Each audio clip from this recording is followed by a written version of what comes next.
Herkesi hoş gördük. Bizim mövzulardan biri de bugün rəqəmsal pəhrizdir. Nədir rəqəmsal pəhriz? Eyni zamanda onun bir qarşılıq ifadəsi digital detox deyirlər. Yəni rəqəmsal detox. Artıq rəqəmsallığın içində daha çox internet, daha çox virtual həyatın içində nəyi? Məşğuliyyəti. Biz bu mövzunu belə görürük ki, 21-ci əsrin bir nömrəli aktual mövzularındandır. Artıq deyərdim ki, BMT-də təbil zəngi çalınır. Yeni qurumlar, yeni reallıqlar qlobal olaraq bu rəqəmsal asıllıq, internetin gətirdiyi problemlər insanları məhdud, yəni körpələrdən yaşlı nəslə qədər bütün əlaqədar edib. Necə? Çünki bugün ağıllı telefonlar öz informasiya bolluğu ilə hər kəsə ağuşuna alıb. Nə edir?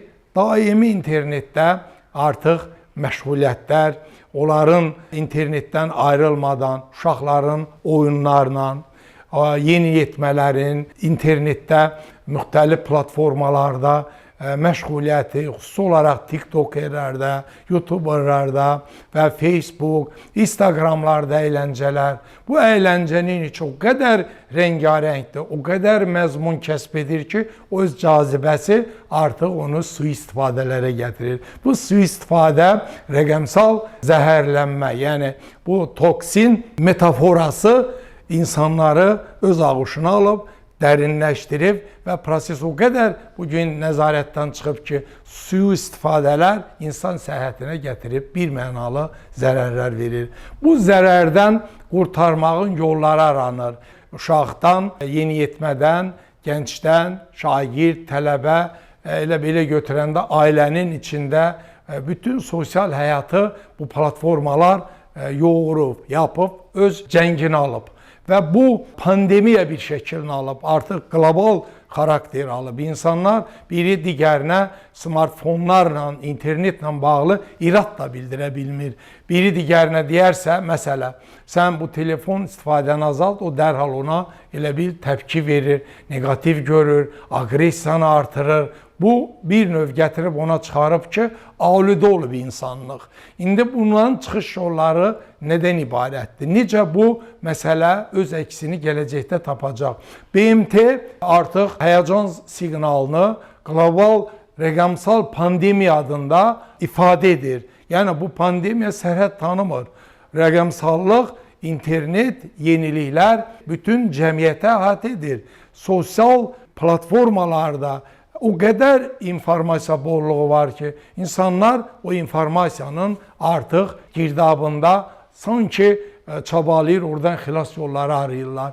Və belə də bu insanları get-gedə həm zombiləşdirmə, internet maniya deyilən bir terminlər yaradır. Sonra rəqəmsal şişkinlik, obesiz deyilən bir ifadə daxil oldu. Yəni, lazımsız məlumatları alırsan, sonda baxırsan ki, o qədər gərəksiz məlumat almısan, həm səni bitkin, həm səni yorğun, həm belə də insanı həqiqətən hiss edirsən ki, bu lazımsız informasiyanın sanki bir yığınını əldə etdin. Bilik deyil, informasiya bolluğu, informasiya artıqlığı, bu da insan öz vücudunda, öz sağlığında onun zərərli tərəflərini görür. Konkret çıxış yolları nədir? Gələcəkdə artıq dərsliklərə salınacaq. Bu vəziyyətdən çıxış yollarının maarifləndirmə üsulları, məktəbdən, bağçadan, eyni zamanda ali təhsil ocaqlarından başlayaraq bunun yolları, üsulları aranacaq ki, biz bu mərhələyə necə gəldik, çıxdıq, biz necə aludə olduq, biz istifadəni sui-istifadəyə necə çevirdik, necə internet maniya deyilən bir məqama aludə olduq. Aludəçilik zaten hər şeydə aşırılıq, zərər verir. Şamana soruşmuşlar, zəhər nədir? Zəhər hər şeyin fazlası, hər şeyin aşırısı ifratıdır demiş. Belə də Rəhmət Nizami Gəncəviyə deyir, birinci saflığı varsa da suda, həddin aşdıqda dərd verir o da.